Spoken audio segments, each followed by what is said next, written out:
तीन भुवन में सार वीतराग विज्ञानता शिव स्वरूप शिवकार नमो त्रियोग समारिके।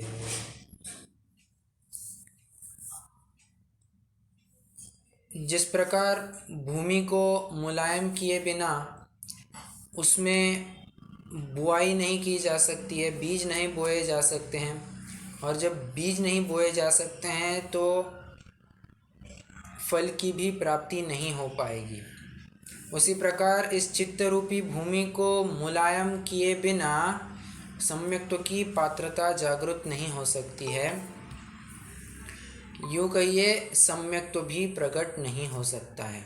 तो सम्यक्त्व प्रकट करने की पूर्व प्रक्रिया के रूप में भी समझिए, और सम्यक्त्व प्रकट होने के बाद भी जो कुछ दिखने वाला है, ऐसे 8 अंग सम्यक्त्व के 8 अंगों की चर्चा कर रहे हैं। ये सम्यक्त्व के 8 अंग इस चित्त की भूमि को अत्यंत सॉफ्ट कोमल करते हैं, और उस कोमलता के प्रतिफल में हम ये सम्यक्त्व रूपी वृक्ष फला फूला हुआ देखते हैं। कल हमने उपगुहन या कहिए उपबृहन अंग तक चर्चा की थी और स्थितिकरण अंग शुरुआत किया था की चर्चा शुरुआत की थी। वैसे स्थिति एक बात कहना चाहूँगा कि जो अमूढ़ दृष्टि अंग है, सॉरी, ये जो उपगुहन अंग है, इसकी पंक्ति ज़रा देखिए। निज गुण अरु पर अवगुण ढाके वा निज धर्म बढ़ावे। यहाँ पर जो पहला पद दिया है, निज गुण अरु पर अवगुण ढाके, क्या बताएंगे ये उपगुहन की तरफ से कथन है या उपबृहन की तरफ से कथन है?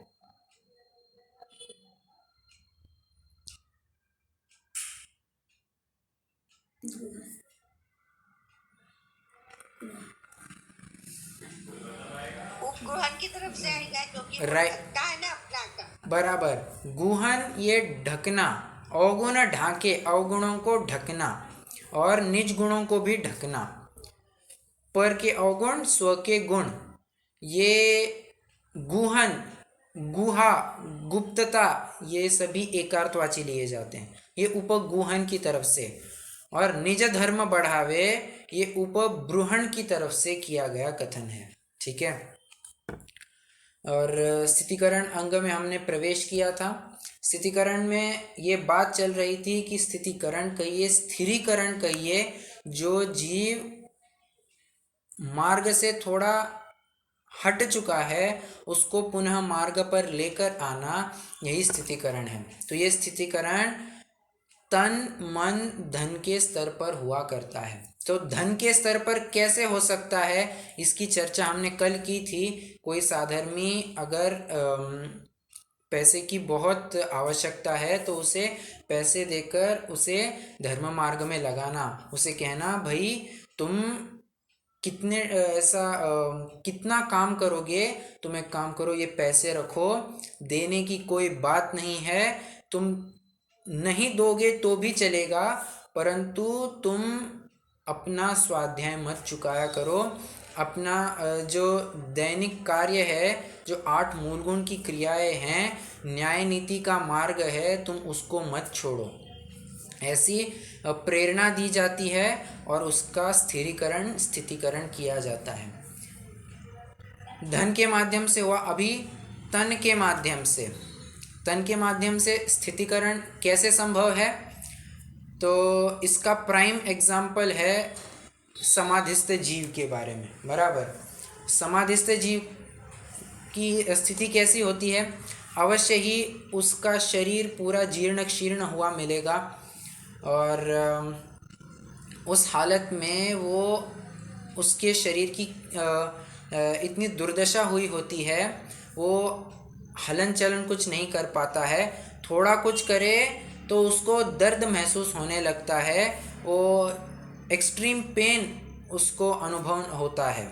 तो ऐसे में साधर्मी जाकर उसके हाथ पांव दबाते हैं, उसको थोड़ा रिलीफ फील हो, कुछ थोड़ी मसाज आदि कुछ कर सकते हैं, तो इसके माध्यम से उसका स्थितिकरण होता है। ये समाधि के काल में तो बात होती ही है, और अन्य काल में भी जब कोई जीव स्वस्थ नहीं होता है, जब किसी जीव कहना चाहिए कि अपने नॉर्मल फॉर्म में नहीं है, जैसे उसका कुछ एक्सीडेंट हो गया, शरीर का कुछ कम ज़्यादा हो गया, तो ऐसे में उसकी सेवा करना, ये भी कुछ जख्म हुई हो उसको मलम लेप करना, ये सभी तन के स्तर पर स्थितिकरण होगा। क्यों? अगर ये स्थितिकरण शरीर की तरफ से अगर स्थितिकरण नहीं करेंगे तो वो अभक्ष औषधियाँ आदि ग्रहण करने के लिए मजबूर हो जाएगा और अधिक पाप में प्रवृत्त हो बैठेगा।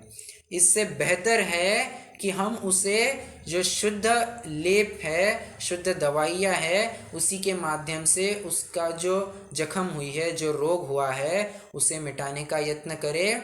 वो पाप में तो नहीं जाएगा, जो शुद्ध सामग्री है उसी में ही सीमित बना रहेगा। तन के स्तर पर हुआ, और मन के स्तर पर, ये तो बहुत बड़ी बात है। मन के स्तर पर कैसे स्थितिकरण किया जा सकता है? मानसिक आधार देना, मानसिक स्थितिकरण करना। कोई जीव बहुत ही डिप्रेशन में चला गया है, उसको कोई अभी यहाँ पर जीव कहिए, साधर्मी कहिए,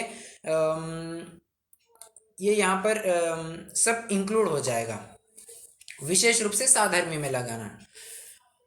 कोई साधर्मी बहुत डिप्रेशन में है, वो घर में भी बहुत प्रतिकूलताएं हैं, घर वाले कुछ सुनते हैं नहीं, धर्म के मार्ग में लगते हैं नहीं, ऊपर से पैसे की भी बहुत कमतरता है। और मैं बार बार वो पैसे की तरफ आ रहा हूँ, पर अन्य सभी ओर से प्रतिकूलताएं ही प्रतिकूलता है। जीवन में कोई साथ देने वाला है नहीं, जितने कुछ साथी संगाती थे वे भी अलग हो गए हैं। ऐसे में वो बहुत डिप्रेशन में चला गया है, आत्महत्या तक करने की सोच रहा है। तो उसे मानसिक स्तर पे आधार देना कि तुम ये काम क्यों कर रहे हो? अरे, आत्महत्या करना कोई अच्छी बात है क्या? आत्महत्या के विचार छोड़ो। आत्महत्या करना कोई उपाय नहीं हुआ करता है। तुम जिनेंद्र कथित मार्ग का अंगीकार करो, उनके तत्वों का अध्ययन करो, तुम्हें अवश्य ही सुख शांति मिलेगी। ये तो थोड़ा आध्यात्मिक हो गया, और जैसा लौकिक स्तर पे बन सकता है, उसे जो कुछ सहायता चाहिए होती है वैसी सहायता देना, ये भी मानसिक स्तर पे आधार देना हुआ करता है, स्थितिकरण हुआ करता है। यहाँ पर अगर वो चित्र देखेंगे आप, तो चित्र में स्थितिकरण के लिए क्या दिया है? एक व्यक्ति, एक साधर्मी दूसरे साधर्मी को संभल दे रहा है, वो गिरने की हालत में है, उसे अपने कंधों पर उठाकर, उसे आधा कंधा बल देकर उसे घर की तरफ ले जा रहा है, उसे सहायता, कंधा बल मतलब आधार दे रहा है।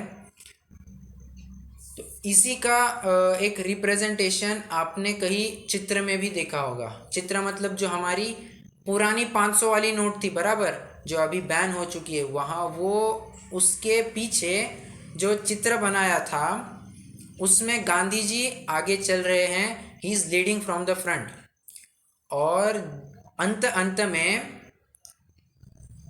कुछ एक लोग हैं जो एक वृद्ध जीव को प्रेरित कर रहे हैं, अरे तुम उठो, देखो सब आगे बढ़ रहे हैं, आज़ादी पास में ही है, तुम यहाँ कहाँ पड़े हो, उठो, थोड़ी हिम्मत करो। और ऐसा कहकर उसका जोश जगाते हैं, और फिर जोश जगाकर बस उसे ऐसे ही छोड़ नहीं देते हैं, उसको स्वयं लेकर चलते हैं, आधार देते हैं, और फिर सुख के मार्ग की तरफ उसे भी ले जाते हैं। ये स्थितिकरण का भी एक उदाहरण है। रत्नगण श्रावकाचार्य का क्या छंद आया है? दर्शनाचरणाद्वापि साधिमानमुपाश्नुते, नहीं, स्थितिकरण तद्वत् उपगुहनम्,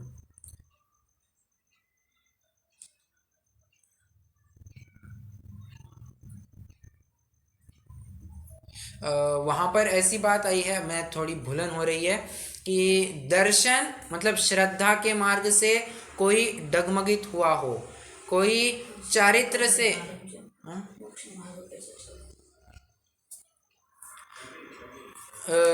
कोई चारित्र से थोड़ा भ्रष्ट हो चुका है, भ्रष्ट कहने की अपेक्षा चारित्र में उसकी थोड़ी ढिलास आ रही है, तो ऐसे में उसका स्थितिकरण करना, स्थिरीकरण करना, पुनः मार्ग पर लाना, ये भी स्थितिकरण हुआ करता है। हाँ, दर्शनाचरणाद्वापि चलिताम धर्मवत्सल प्रत्यवस्थापनम प्राज्ञ स्थितिकरणम उच्यते। कह रहे हैं दर्शनात् चरणात् व अपि, दर्शन से, चारित्र रूपी मार्ग से कोई हट चुका है, चलताम धर्मवत्सल है, कोई साधर्मी जीव चलताम मतलब ऑफ ट्रैक हो चुका है, उसे पुनः मार्ग पर लाना ये स्थितिकरण हुआ करता है। तो जो दर्शन से थोड़ा विमुख हुआ है, श्रद्धा सच्ची सम्यक दर्शन से विमुख हुआ है, उसको पुनः सच्ची श्रद्धा कराना, इसके लिए प्राइम एग्जाम्पल है इंद्रभूति गौतम का। इंद्रभूति गौतम और सौधर्म इंद्र। सौधर्म इंद्र जो स्वयं इतना पाठी है, समस्त जिनागम का ज्ञान हुआ है, वो भी एक भिक्षुक का भेष बनाकर इंद्रभूति गौतम के सामने आया, पूछ रहा है कि मुझे इसका अर्थ बताओ, इस पद का मुझे अर्थ नहीं समझ में आ रहा है। तो ऐसा कहकर स्वयं की हम्बलनेस दिखाई, लघुता दिखाई, और जो इंद्रभूति गौतम जिसके माध्यम से प्रभावना होने वाली थी, उसको पुनः मार्ग पर लाया और उसकी सच्ची श्रद्धा पुनः जागृत कराई। ये श्रद्धा के लिए देखा। चारित्र के लिए आपको मालूम होगा मागनंदी आचार्य, तो इनकी ऐसी बात थी कि कुछ घड़ों की तरफ वे कुछ मंत्रित कर रहे थे, घड़ों को बारिश से रुकाने के लिए, और उसके वे फेरे लगा रहे थे। और हुआ ऐसे कि जिस कुम्हार के घड़ों के आजू बाजू में फेरे लगा रहे थे, वो कुम्हार की लड़की भी उन आचार्य के पीछे पीछे चलने लग गई। तो बाद में ये हुआ कि ओहो, ये तो फेरे लगा लिए हैं, ये तो शादी हो गई है, इसलिए आचार्य को अपना मुनि पद त्यागना पड़ा, पुनः गृहस्थी बसाई। और हुआ ऐसे कि जो संघस्थ मुनि थे वे स्थितिकरण करने के लिए कैसे आए, वे उनके घर के पास आए, वो कह रहे हैं अरे आचार्य मागनंदी है। ये बात सुनते ही उनको वो बात पिंच हुई कि अरे मैं संघ में नहीं हूँ तो भी मुझे अभी आचार्य कह रहे हैं। वहीं पर पीछी कमंडल उठाया, पुनः वन की तरफ चल दिए, केशलोच किया, वस्त्र उतारे, पुनः दीक्षित हो गए। ये चारित्र से थोड़े से विमुख हो गए थे, पुनः उनको प्रस्थापित करना, प्रतिअवस्थापनम रिहेबिलिटेशन करना, ये स्थितिकरण हुआ करता है। रिहेबिलिटेशन मतलब कभी कोई डिजास्टर आ जाता है, कुछ कैलेमिटी आ जाती है, आपदा आती है, तो जितनी कुछ सुव्यवस्था थी वो तहस नहस हो जाती है। उस व्यवस्था को फिर से रीबिल्ड करना, ये रिहेबिलिटेशन कहलाता है। मतलब फिर से एक नई शुरुआत कराना, ये रिहेबिलिटेशन बराबर। तो ऐसी बात स्थितिकरण में भी हुआ करती है। चलिए, जैसे स्थितिकरण अंग में कौन प्रसिद्ध हुआ, कोई बताएगा मुझे, आपको अगर ज्ञान में होगा तो। स्थितिकरण अंग में कौन प्रसिद्ध हुआ?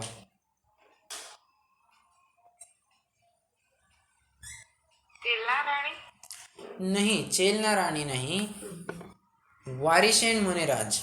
वारिशेन मुनिराज ने पुष्पडाल मुनिराज की स्थितिकरण की थी, जहाँ पर पुष्पडाल मुनिराज को पूरा अपना गृहस्थी यही याद आ रही थी, उसकी फिर उन्होंने स्थितिकरण किया और कहा कि देखो मेरी इतनी 32 देवांगनाओं समान रानियां हैं, तुम्हें अभी भी लगता है तो तुम ये सभी साम्राज्य भोगो, ये सभी ऐश्वर्य का उपभोग लो, ऐसा कह रहे हैं। और पुष्पडाल मुनिराज को भी लगता है कि ओहो, मेरी तो एक इतनी साधारण पत्नी है, मैं उसी में इतना रीझा रहा, ये तो इतनी देवांगना सम पत्नियों को त्याग दिए है, मैं कितना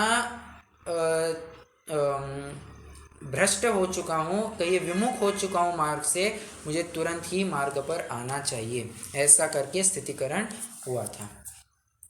स्थितिकरण की बात हो गई। वात्सल्य, वात्सल्य के लिए शब्द देखिए पहले।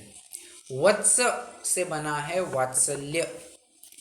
वत्स मतलब होता है लाडला, प्यारा।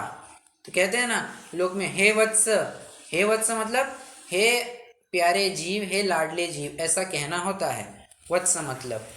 तो उसी से बना है वात्सल्य। साधर्मी का एक दूसरों के प्रति वात्सल्य होना, प्रेम भाव होना, निस्वार्थ प्रेम भाव होना, अगर पर्टिकुलरली कहना चाहूँ तो निस्वार्थ प्रेम भाव होना, ये वात्सल्य में आता है। मैंने निस्वार्थ प्रेम ऐसा क्यों कहा? क्योंकि प्रेम इस शब्द में थोड़ी सी स्वार्थ वृत्ति की दुर्गंध आती है, जबकि वात्सल्य ऐसा नहीं हुआ करता है। वात्सल्य तो निष्पृह भाव से की गई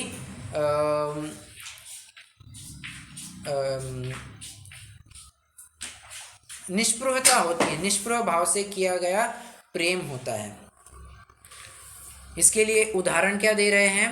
धर्मी सो गौ वच्छ प्रीति सम, कर निज धर्म दीपावे, कर जिन धर्म दीपावे।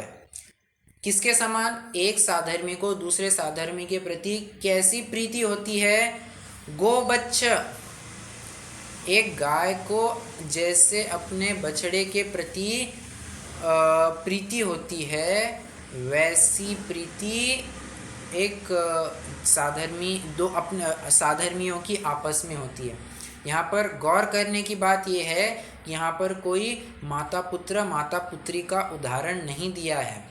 प्रेम में गाय बछड़े का उदाहरण प्रसिद्ध हुआ है। क्यों? क्योंकि गाय अपने बछड़े से एकदम निस्वार्थ प्रेम करती है, उससे किसी भी प्रकार की कोई वांछा नहीं होती है। थोड़ा 2-3 साल वो बड़ा हो गया, अपने अपने स्थान पर चला गया कहीं दूसरी जगह, उसको कोई वांछा नहीं होती है कि अरे ये मेरी सेवा करेगा, मेरा आगे का जीवन कैसे चलेगा, कुछ वांछा नहीं होती है। बच्चा है, एकदम निस्वार्थ प्रेम देती है। जबकि लौकिक स्तर पर तो ऐसा संभव है कि कोई माता अपनी संतान से अपेक्षा करती है कि हमने तुम्हारे ऊपर इतना खर्चा किया, हमने तुम्हें इतना बढ़ाया, सिखाया, पाला पोसा, और तुम हमारे लिए कुछ नहीं करते हो। ऐसी अपेक्षाएं लौकिक स्तर पर यूजुअली बनी रहती है। और तो और कोई माताएं तो या कोई महिलाएं तो अबॉर्शन करा के ही बच्चे को पेट में ही मार डालती है। तो ये प्रेम माँ पुत्र का, माँ पुत्री का प्रेम नहीं दिखाया है, एक गाय का और बछड़े का प्रेम बताया है। ठीक है? ऐसा करके जिन धर्म दीपावे, जिन धर्म प्रदीप्त करता है और उज्जवल करता है। वात्सल्य, देखिए वात्सल्य हुए बिना कभी भी स्थितिकरण नहीं किया जा सकता है, बराबर। प्रेम भाव ही ना हो तो उसका स्थितिकरण कैसे संभव है?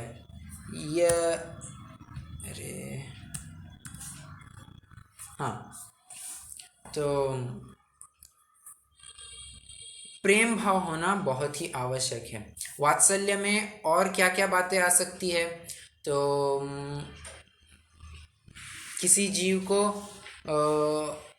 कोई साधर्मी जीव बहुत ही दूर से आया है, उसे वो घर पे आने के बाद उसके फ्रेश होने की थोड़ी व्यवस्था करना, उसके आराम करने की व्यवस्था करना, भोजन पानी की व्यवस्था करना, ये सब जो बातें हैं, आप उनकी कुशलक्षेम पूछना, आपको आने में कोई दिक्कत तो नहीं हुई, आप स्वस्थ तो है, कुछ चाहिए होगा तो आप इसे अपना ही घर समझे, ऐसा उनको प्रेम भाव दिखाना, ये अहोभाव आना साधर्मी के प्रति, ये वात्सल्य में हुआ करता है।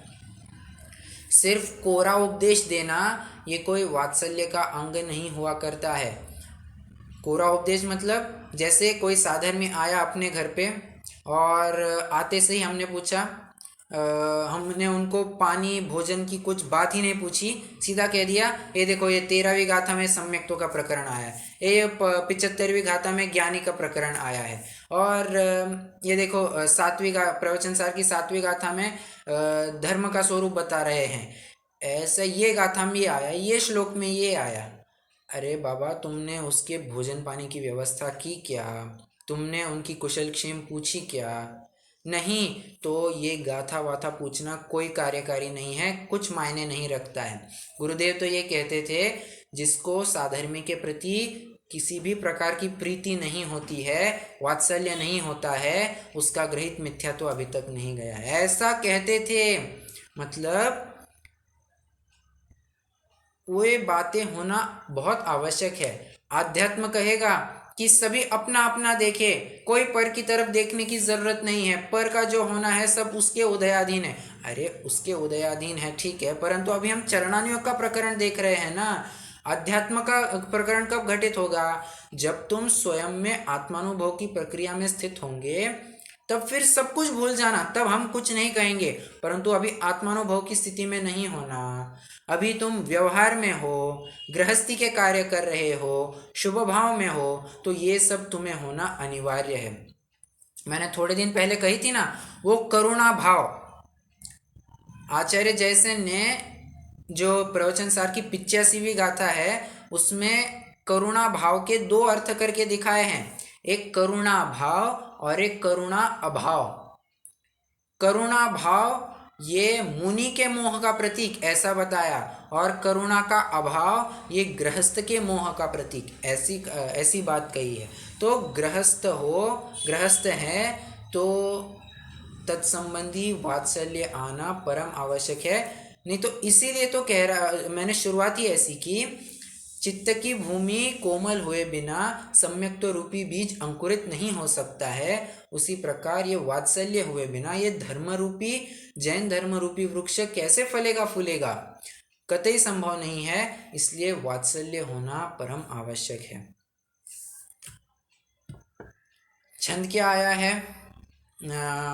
स्वयुत्थान प्रति सद्भाव सनाथापेत कैतवा प्रतिपत्तिर्यथा योग्यम वात्सल्यमभिलप्यते। स्वयुत्थान प्रति सद्भाव सनाथापेत कैतवा प्रतिपत्तिर्यथा योग्यम, यथा योग्यम अत्यंत मुख्य शब्द डाला है आचार्य समंत भद्र ने। यथा योग्य, जैसा तुम्हारे स्तर पे संभव हो वैसा करना, परंतु जितना संभव है, तुम्हारा जितना परसेंटेज है करने का वो पूरा करके दिखाओ, उसमें कोई भी कसर मत छोड़ो। यथाशक्ति जैसे हो वैसे साधर्मी की अनुनय विनय आदर आतिथ्य, उनके प्रति प्रेम भाव होना ही चाहिए। इसमें प्रसिद्ध कौन हुआ है? वात्सल्य में कोई बताएगा, वात्सल्य में कौन प्रसिद्ध हुआ है? अकंपनाचार्य। अकंपनाचार्य नहीं, विष्णु कुमार मुनिराज। विष्णु कुमार, हाँ, हाँ, मतलब कि वो याद नहीं आ रहा था नाम। ओके कोई बात नहीं। तो अकंपनाचार्य आदि 700 मुनिराजों का उपसर्ग दूर किया था, ये साधर्मी वात्सल्य दिखाया था। अभी साधर्मी वात्सल्य कैसे? ये विष्णु कुमार मुनिराज, ये अकंपनाचार्य आचार्य आदि भी मुनिराज, ये मुनिराज में भी आपस में ऐसा वात्सल्य होता है। तो ये भी एक बड़ा उदाहरण है। वात्सल्य का और एक उदाहरण प्रथमानुयोग के माध्यम से आपको बताता हूँ। राम की पत्नी सीता का जब अपहरण हुआ रावण के द्वारा, तो राम, लक्ष्मण आदि पूरी जितने भी उनके साथी से वे सभी चिंतित थे और इसी के बारे में चर्चा कर रहे थे कि सीता की पुनः प्राप्ति कैसे हो। इसी के बीच एक व्यक्ति आता है और द्वारपाल को कहता है कि मुझे राम से मिलना है, सॉरी लक्ष्मण से मिलना है। तो वो द्वारपाल अंदर जाके कहता है कि हे राजन, कोई सज्जन आपसे मिलने आए हैं। सज्जन अपना नाम सुग्रीव बताते हैं। तो राम ने कहा अंदर आने दिए, अनुमति है। अंदर आते हैं। वैसे तो वे लक्ष्मण से प्रभावित होकर आए थे कि लक्ष्मण ने पूरा अपना साहस दिखाया था, खरदूषण को परास्त किया था। ये सब महात्म्य देखकर, उसका शौर्य देखकर उससे प्रभावित होकर आए थे, मदद मांगने आए थे। क्या मदद चाहिए थी? उन्होंने कहा साहब, हमारी पत्नी को उठाकर ले गया है, अपहरण हो चुका है। साहस गति नामक एक विद्याधर है, मुझे बहुत परेशान कर रहा है। मेरी पत्नी को तो हड़प ले गया ही है, आधा राज्य और मेरे 2 बच्चे हैं, उनमें भी अब विभाजन हो चुका है। कोई कहता है कि ये मेरे पापा, कोई कहता है ये मेरे पापा। क्योंकि बात ऐसी हुई थी, वो जो साहस गति विद्याधर था वो सुग्रीव का ही भेष बनाकर उसके नगर में घूम रहा था और ऐसे में ही पूरा आधा राज्य विभाजित हो चुका था। तो इसके मदद मांगने के लिए वो राम के पास आया। तो राम ने ये नहीं कहा भाई मैं ही उसी प्रॉब्लम में अटका हूँ और तुम्हें मदद करूँ, पहले मेरा तो निपटने दो तब जाकर मैं तुम्हारी मदद करूँ। ऐसा राम ने बिल्कुल नहीं कहा। राम ने कहा ये दिक्कत है, हो जाएगा काम, तुम बस स्थान बताओ, अमुक अमुक स्थान पर हम उसकी पोल खोल देंगे, उसे परास्त कर देंगे। ऐसा कर दिया और सुग्रीव को अपना राज्य, अपने दोनों पुत्रों का जो भ्रम था वो दूर कर दिया, पत्नी भी दिला दी और सब काम हो गया। और बाद में ये अपेक्षा भी नहीं रखी कि रिटर्न में ये मुझे, मेरी पत्नी को ढूंढने के लिए ये मेरी सहायता करे, ऐसी बिल्कुल भी वांछा नहीं रखी, निष्प्रह भावना से उसकी मदद की थी। तो ये भी वात्सल्य का एक परम उदाहरण है। चलिए, वैसे वात्सल्य के बारे में एक बात कहनी थी और वो बीच में ही रह गई। चलिए, याद आएगी तो बताऊंगा।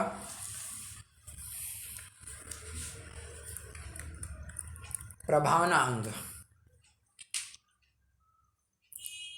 जिन धर्म दीपावे, जो हमारा धर्म वर्तमान हालत में है, वर्तमान जो उसकी उज्ज्वलता है, उस उज्ज्वलता को और कैसे प्रज्वलित किया जाए और कैसे उसको बढ़ाया जाए, ये प्रभावना अंग के अंतर्गत कंसिडर किया जाता है।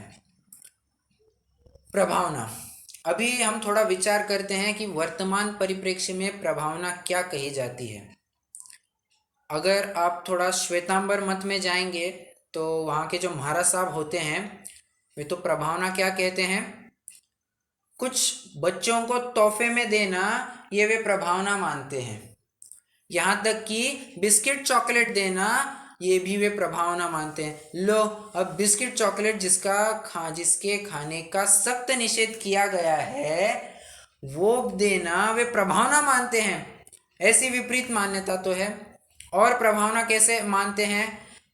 महावीर जयंती का दिन है, एक बड़ा जुलूस निकाल रहे हैं, एक किसी पर्टिकुलर स्पॉट को निश्चित किया, वहाँ से शुरू करेंगे और घूम फिर कर पूरे नगर का परिक्रमा लगा के मंदिर में आ जाएंगे। अभी हो क्या रहा है, पालकी में, डोली में जिनवर भगवान विराजमान है, पूरी समाज चल रही है। और कैसे चल रही है? सभी लोग आए हैं, एकदम सूट बूट टाई पहन के एकदम मॉडर्न बन के आए हैं। बहनें भी कैसे आई है, एकदम सज धज के, लिपस्टिक सब पुताई करके, क्रीम पाउडर लगा के, सब गहने आभूषणों से लदे हैं। ऐसी तो ये प्रभावना कह रहे हैं। ये प्रभावना है या अप्रभावना है?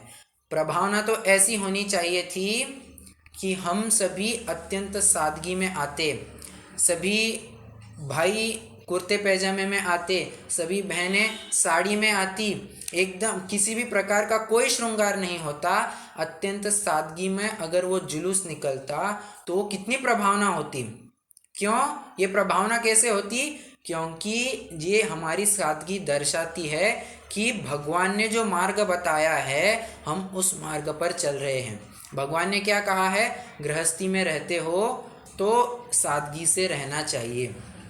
ये सादगी का जो प्रदर्शन है ये इसी के तो माध्यम से होगा। या ऐसे थोड़ी ना दिखाना पड़ता है हम तो इतने सादे कपड़े पहनते हैं, हम तो अपने ऊपर ज़्यादा पैसे खर्च नहीं करते हैं। ये सादगी की बातें कहने की नहीं हुआ करती है, कहने की अपेक्षा अपने आचरण से दिखाना हुआ करती है, आचरण से दिखाना पड़ता है। मुनिराज के लिए एक उक्ति चलती है। कैसे है वे मुनिराज? अवाक विसर्गम वपुषाम निरूपयंती। एक शब्द से कुछ नहीं कहा परंतु उनकी देह बोली ही सब कुछ कह गई। वही बात ये यहाँ है, हम हमारे वचनों के माध्यम से हमारा धर्म का बखान न करें, जो कुछ होना है हमारी क्रियाओं के माध्यम से हम अपने धर्म का महात्म्य दिखाए लोगों को। ये आजकल भी बहुत चलता है ना कि किसी सेलिब्रिटी को पूछ लिया, किसी क्रिकेटर को पूछ लिया कि how do you give a befitting reply to your trollers. ऐसा पूछते हैं, आप अपने टीकाकारों को कैसे उत्तर देते हैं, क्रिटिक्स को कैसे उत्तर देते हैं? तो कहते हैं, क्रिकेटर होगा तो कहेगा मैं अपने बल्ले से उत्तर देता हूँ, कोई कलाकार होगा वो कहेगा मैं मेरे काम से उत्तर देता हूँ, मैं बोलने की ज़्यादा आवश्यकता नहीं रखता। यही बात यहाँ पर लगानी चाहिए। कोई धर्म किसी श्रृंगार के प्रदर्शन का नाम नहीं हुआ करता है, ये तो अधर्म के प्रदर्शन का नाम हुआ करता है। ये हमने प्रभावना के अंतर्गत ये देखा।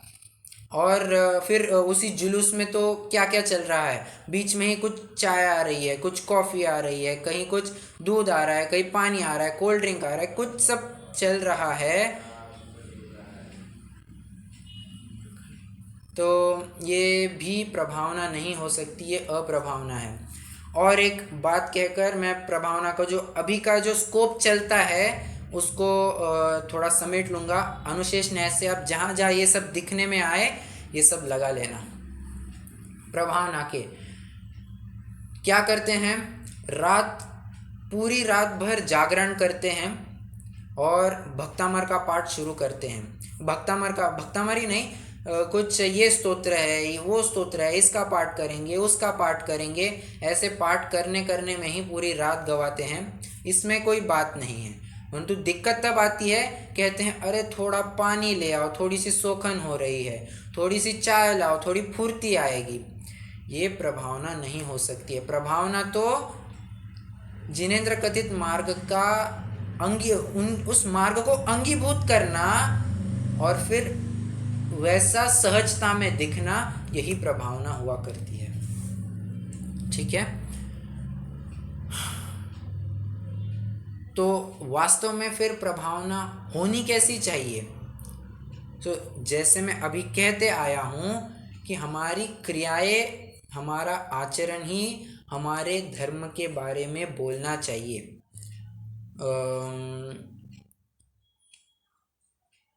छंद क्या आया है? एक मिनट, हाँ वो फिर से भूल गया मैं। मुझे लगते थे अज्ञानतिमिरव्याप्तिमपाकृत्य यथा यथं जिन शासन माहात्म्य प्रकाश स्यात् प्रभावना। क्या कह रहे हैं? कोई मिथ्यात्व रूपी अंधकार में पड़ा है, उसे ज्ञान रूपी लक्ष्मी से, ज्ञान रूपी लक्ष्मी नहीं, ज्ञान प्रकाश से उसे सच्चे मार्ग को दिखाना, यही सच्ची प्रभावना है। मतलब यहाँ पर भी श्रद्धा की तरफ से बात कर रहे हैं। आप थोड़ा गौर करेंगे, कोई मिथ्यात्व रूपी अंधकार में पड़ा है और उसे ज्ञान कराकर सच्ची श्रद्धा कराना।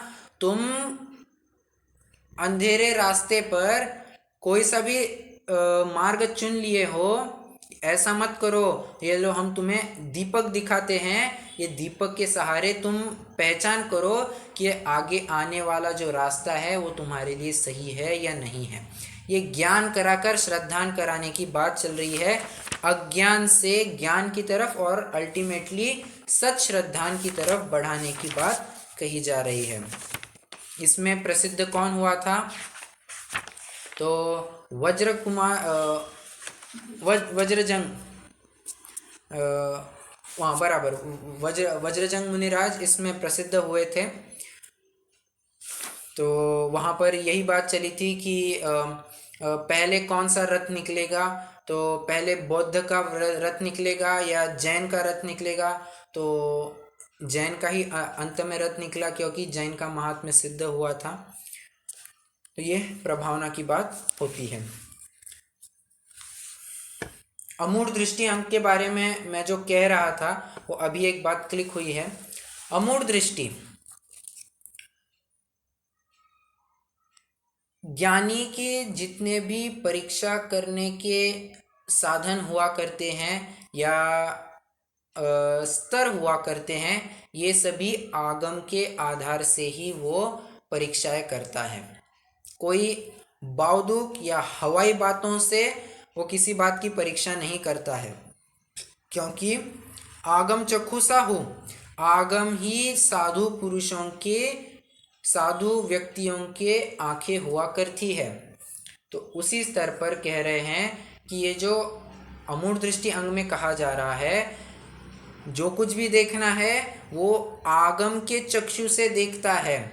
अगर आगम के चक्षु में वो सही बैठ रही है उसे अंगीकार करेगा, अगर सही नहीं बैठ रही है, उसकी परीक्षा टेस्ट फेल हो गया है, उसको रिजेक्ट किया जाएगा। ऐसे आगम के माध्यम से ही वो सच्चे बुरे का, सही गलत का निर्णय करता है। चलिए, तो इस प्रकार हमारा ये 8 गुणों का, सम्यक्त्व के 8 गुणों की चर्चा पूरी हो चुकी है। इनमें प्रसिद्ध कौन कौन जीव हुए हैं इसकी भी चर्चा हम करके आए हैं। फिर भी रत्नाकर श्रावकाचार्य के जो 2 छंद है मैं उनको पढ़कर बोलकर दिखाता हूँ। तावद्दञ्जन चौरांगे ततोऽनन्तमति स्मृता उद्दायनस्तृतीयेऽपि तूर्ये रेवती मता ततो जिनेन्द्र भक्तोऽन्यो वारिषेणस्ततः पर विष्णुश्च वज्रनामा च शेषयोर्लक्षतां गतौ। ये हमने जो अभी अभी 8 अंगों का निरूपण किया है उनमें ये प्रसिद्ध जीव तुम जानना और इन्हीं गुणों को प्रकट करने की भावना भाना, सिर्फ भावना तक ही सीमित नहीं रखना, स्वयं भी उसी मार्ग में प्रवृत्त होना, आगे बढ़ना, ऐसी प्रेरणा दी जा रही है। और आइए अपने प्रकरण में कह रहे हैं, इन गुणते विपरीत दोष वसु तिनको सतत खिपावे। ऐसे इन गुण के विपरीत जो दोष है, शंका, कांक्षा आदि जो 8 दोष है, वसु दोष है, तिनको सतत खिपावे। सतत खिपावे, उनके सतत ही अभाव का उपाय विचारता है और उपाय विचारने पर तदनुसार प्रवृत्ति करता है। चलिए, अभी 8 मद की चर्चा करने जा रहे हैं। जो हमने 25 दोष देखे थे, कौन से मुझे कोई 25 दोष एक बार गिनकर दिखाएगा?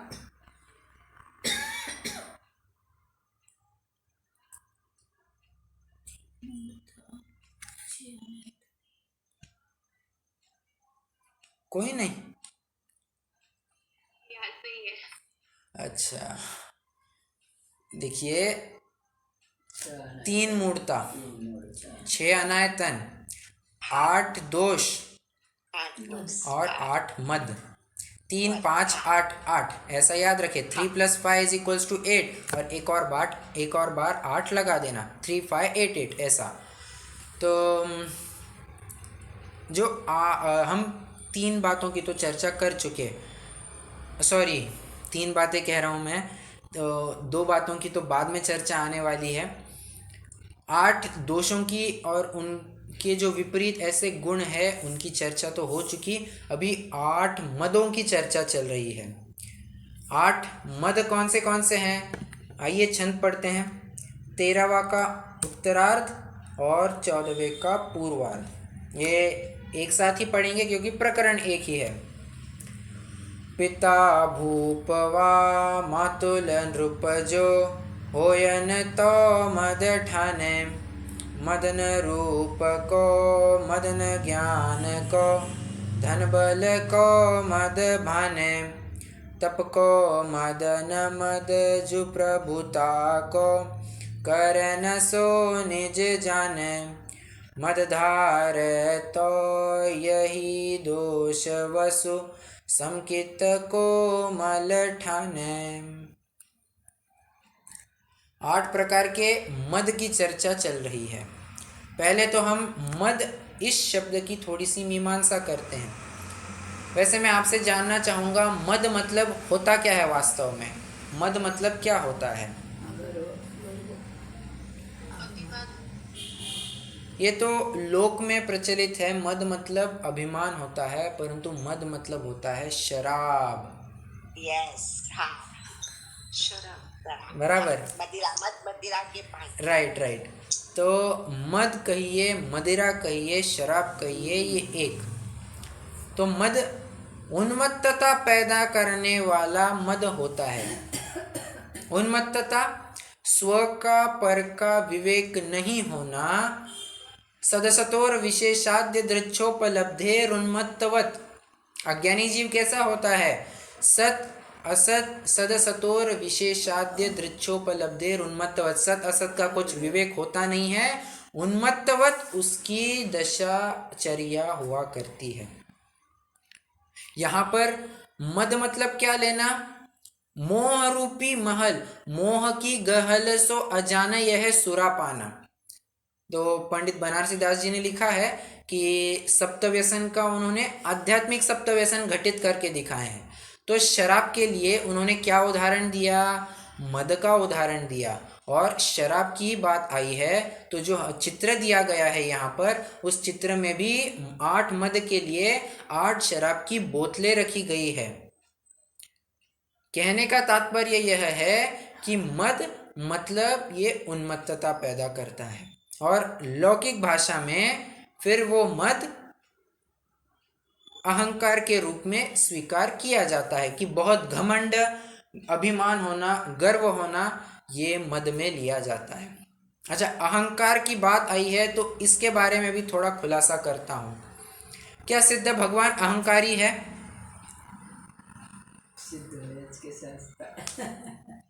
हाँ सर, क्योंकि वो अपने में अहंकार एकदम बराबर। अहम करना यही तो श्रद्धा का काम है। तो अहंकारी तो प्रत्येक जीव है, सिद्ध भी हो, हम क्यों हो, हम भी हो या नीचे वाले हो, सभी अहंकारी है। बात बस इतनी है, वो अहम किस में किया जा रहा है। अगर स्व में अहम है तो वो अहंकार नाम नहीं पाता, वो सत श्रद्धा नाम पाती है तो अहंकार, परंतु श्रद्धा है, स्व में अहम है। परंतु जब वही अहम परवस्तु में होता है, ये मेरा, ऐसी जो मिथ्या मान्यता होती है, फिर उसे अहंकार कह दिया जाता है। ठीक है, चलिए। वैसे मद मतलब मान भी हुआ करता है, मान के रूप में अर्थ लेंगे तो भी कोई दिक्कत नहीं आएगी। चलिए 8 प्रकार के मद की चर्चा शुरू करते हैं। पिता भूपवा मातुल नृपजो होयन तो मद ठाने। इस पंक्ति में 2 प्रकार के मद की चर्चा की है, एक पिता मद और एक मातुल मद। पिता मद मतलब कुल मद, मातुल मत मतलब जाति मत। ये समंत भद्राचार्य ने स्पेसिफिक टर्म्स दिए गए हैं उनके द्वारा। पिता मत मतलब कुल मत, मातुल मत मतलब जाति मत, क्योंकि हम देख चुके हैं पिता के क्रम को कुल कहते हैं, माता के क्रम को जाति कहते हैं। तो इनके प्रति अभिमान होना, मेरी माता फलाने घर से हैं, मेरे पिताजी फलाने घर से हैं, मेरे दादाजी दादी जी इत्यादि जो कुछ भी है उनका इतना बड़ा महात्म्य है, मेरे मामा मामी नाना नानी जो कुछ भी माता के साइड के हैं वे सभी इस घराने के आए हैं, वे इतने पैसे वाले हैं, ये सब वैसे पैसे वाले हैं ये तो थोड़ा अलग बात चली जाएगी, परंतु कुल और जाति की तरफ से स्वयं का महात्म्य प्रदर्शित करना ये भी मद के अंतर्गत आता है और सम्यक दृष्टि को ये नहीं होता है। सम्यक दृष्टि को एक साम्य भाव होता है, किसके कुल और जाति की तरफ से किसी का महात्म्य थोड़ी ना आका जा सकता है, उसके आचरण से तुम उसका महात्म्य आको। वैसे जब चरणानुयोग का प्रकरण चलेगा तब बराबरी से वो कौन सा कुल, कौन सा अच्छा कुल, कौन सा खराब कुल ये विचारेगा।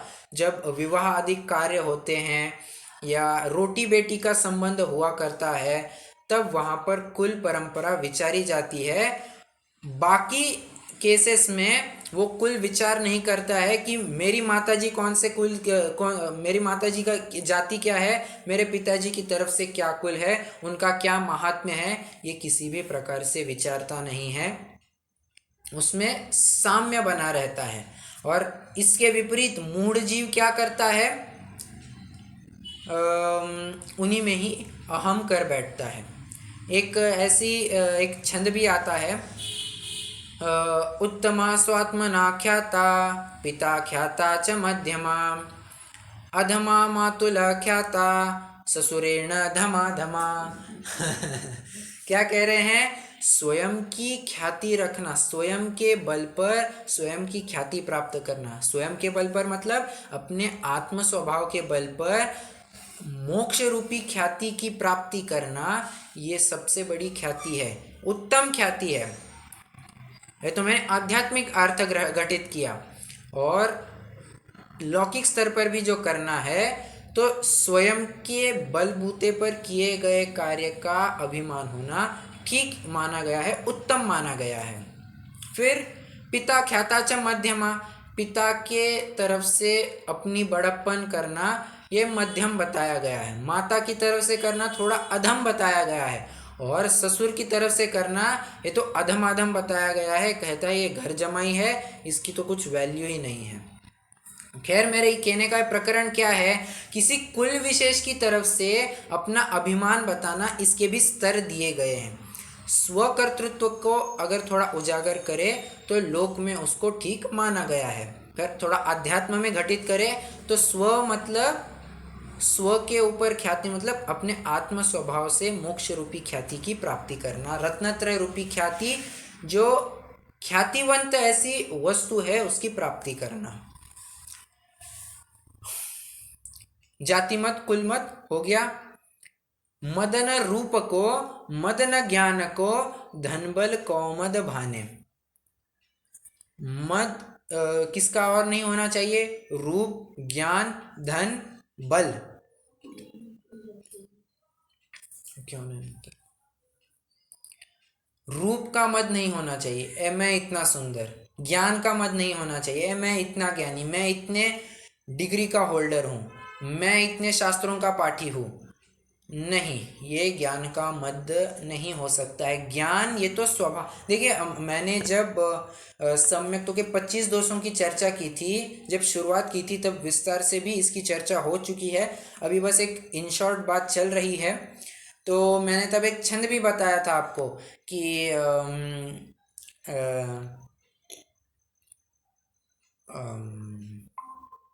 क्या था वो, आज थोड़ी बहुत ही भुलन हो रही है।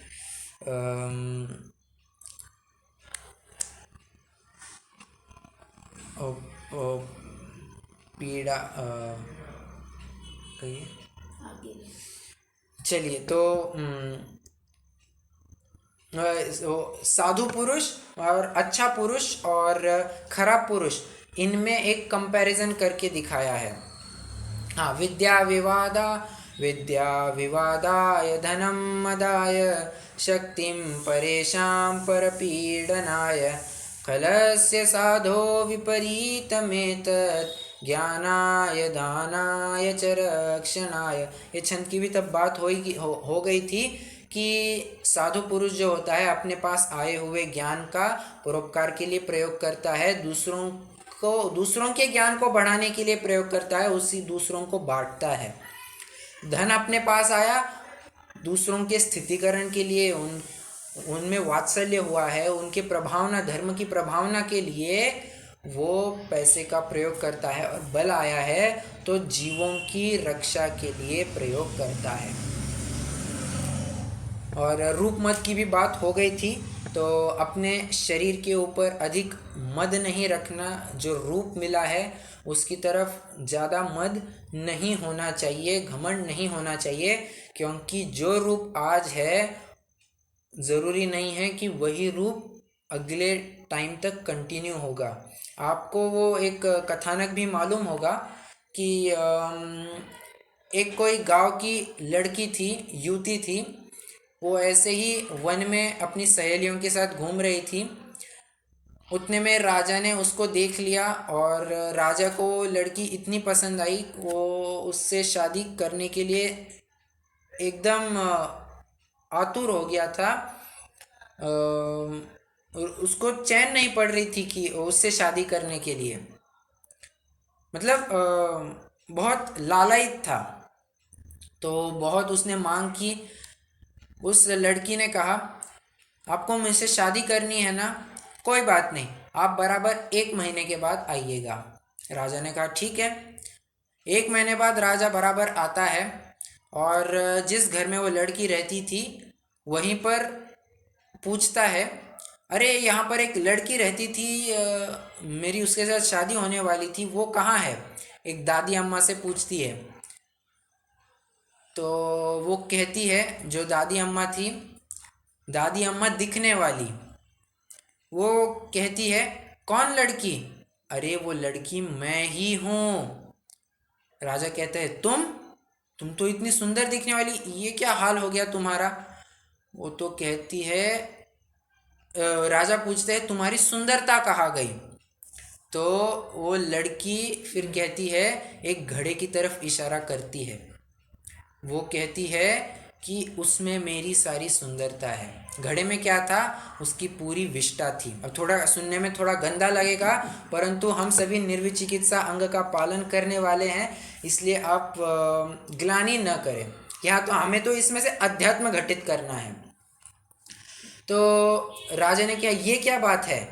तो लड़की कहती है कि आपने जब से शादी की मांग रखी है, उस दिन से मैंने डिहाइड्रेशन की गोलियां लेना शुरू कर दी, और दिन में 2-2 बार लेती थी, मतलब जो कुछ भी टाइम था लेती थी, और 1 महीने बाद अब ये मेरा हाल है। तो आप जो सुंदरता की तरफ रीझ रहे थे, वो सुंदरता कोई स्थायी वस्तु नहीं है, वो सुंदरता भी विष्टा ही है। यहाँ पर कहने की बात यह है कि वो सुंदरता भी कोई काम की नहीं, क्योंकि सुंदरता भी वो विष्टा की उपमा वहाँ दी गई है। इसलिए रूप के ऊपर मत रखना कोई बात नहीं है। और हम कल भी देख कर आए थे निर्विचिकित्सा अंग के लिए आचार्य समंत भद्र ने क्या कहा है, स्वभावतो शुचौकाये रत्नत्रय पवित्रते। ये शरीर तो स्वभाव से ही अशुचिमय है, इसमें क्या तो प्रीति रखना, और इस शरीर की ख्याति कहिए या शरीर की शुचिता तभी हो पाएगी जब इसमें रत्नत्रय से युक्त आत्मा विराजमान होगा, तभी इसकी शुद्धता हो पाएगी। ये रूप मत को भी न रखने का, रूप मत न होने की बात कही गई है। धन बल कोमर ठाने हो गया। तप को मदन मदजु प्रभुता को करे न सो निज जाने। तप का मद नहीं होना, प्रभुता का मद नहीं होना। तप का मद, प्रभुता का मद, ये क्या बातें हैं? मैंने इतने इतने उपवास किए, मैंने इतने 1 महीना उपवास किया, मैंने 2 महीना उपवास किया, ये तप का मद नहीं हुआ करता है सम्यक दृष्टि जीव को। अब इसका भी एक उदाहरण है। मासोपवासी मुनिराज की एक घटना आती है कि एक मुनिराज थे, उन्होंने 1 महीने के लिए उपवास धारण कर लिया। जैसे ही 1 महीना पूरा हुआ, 1 महीना 1 दिन, वो पहले दिन 1 महीना पूरा होते ही वे आहार के लिए चले गए। आहारचर्या में उन्होंने सिर्फ 1 ग्रास लिया, बैक टू पवेलियन 1 में चले गए। फिर से 1 महीने के लिए उपवास।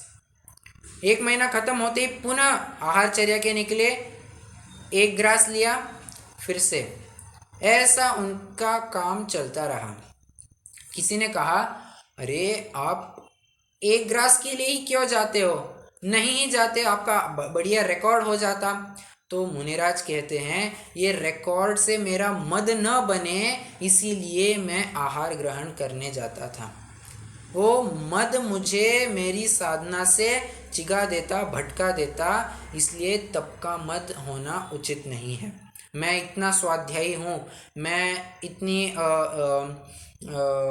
मैं फलाने प्रकार का रस परित्याग करता हूँ, मैं आयम्बिल करता हूँ, मैं अनशन करता हूँ, ये सब बातें तप के रूप में, अगर मद के रूप में ली जाती है तो वो भी पाप के अंतर्गत चला जाएगा, सम्यक्त्व उसे नहीं कहा जाएगा। और मदजु प्रभुता को अपने बड़प्पन का, प्रभुता मतलब डोमिनेशन, किसी के ऊपर डोमिनेट करना, ये प्रभुता की बात होती है। तो उसका बड़ा मद होना कि मैं इतने इतने का स्वामी हूँ, इतने लोग मेरे अधीन काम करते हैं, मेरी मर्जी के बिना यहाँ का पत्ता भी नहीं हिलता, ये ऐसी जो बातें हैं कहने की, ये प्रभुता मद में आ जाती है। करे न सो निज जाने, मद धारे तो यही दोष वसु, समकित कोमल ठाने। ये ही 8 प्रकार के मद जो है, ये सम्यक्त्व को मल ठाने, ये ही सम्यक्त्व को मलिन करते हैं, दूषित करते हैं, सम्यक्त्व से पतित कराते हैं। ये मद की बात कहिए, मान की बात कहिए, एक ही है। और श्रीमद् राजचंद्र जी ने तो यहाँ तक बात लिखी है कि इस जीव को अगर मान कषाय नहीं होती, तत्क्षण उसे मुक्ति हो जाती, यही उसे मोक्ष हो जाता। ये मान इतनी बड़ी शत्रु है हमारी। तो हाँ सर, मान न हो तो हथेड़ी मां मोक्ष, ऐसे गुजराती में लिखा हुआ है। बराबर। तो मान को भी कड़ा निषेध किया गया है, मद नहीं होना। ये तो हमने एक पॉइंट ऑफ व्यू लिया, इसमें दूसरा पॉइंट भी समझना, स्वयं को थोड़ा ऊंचा समझना कि मैं फलाने जाति से हूँ, मेरे पास इतना धन है, ये सब तो मद में आएगा ही, परंतु उस संबंधी इन्फीरियरिटी होना, ये भी मद में चला जाएगा। ओहो मैं निर्धन हूँ, ओहो मैं इतने खराब कुल से आया हूँ, मेरी तो कुछ प्रभुता ही नहीं है, मैं तो कुछ तप ही नहीं कर पाया, मेरे पास कुछ ज्ञान ही नहीं है, मैं कितना अज्ञानी हूँ, ये कहना भी मद के अंतर्गत आएगा। तो करना क्या? माध्यस्थोयम भवाम्यहम, मध्यस्थ भाव धारण करना चाहिए। ना स्वयं को उन अनुकूलताओं से बड़ा मानना और ना ही प्रतिकूलताओं से स्वयं को नीचा मानना, मध्यस्थ बने रहना, यही सम्यक्त्व का लक्षण है। ठीक है, चलिए, ये हमारे 8 मदों की भी चर्चा हो गई है। आगे फिर 6 अनायतन 3 मूर्ता की बात बढ़ाएंगे। कल की कक्षा अपनी दोपहरी में 2 बजे होगी, तो तभी विषय बढ़ाएंगे। कुछ प्रश्न हो रख सकते हैं, नहीं तो अगली कक्षा में विषय बढ़ाएंगे। आपने रिवीजन टाइम फिक्स किया? वैसे तो नहीं किया है, पर मानस तो इतना ही है कि पेपर 17 को रिलीज़ हो और फिर वो सेशन 16 को ही रखेंगे, ऐसी बात चल रही है। तो मैं कल तक आपको बता दूंगा क्या करना है। ठीक है, चलिए।